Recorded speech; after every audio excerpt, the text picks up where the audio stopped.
Mata ita. Mata fia fia. Mata momoko. Mata fia mohe. Mata tupe tupe. Mata kalahi.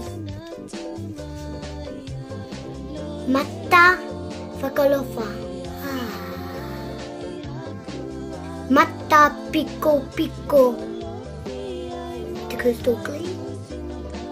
Mata mataku taku. Mata hongi. I'm hungry.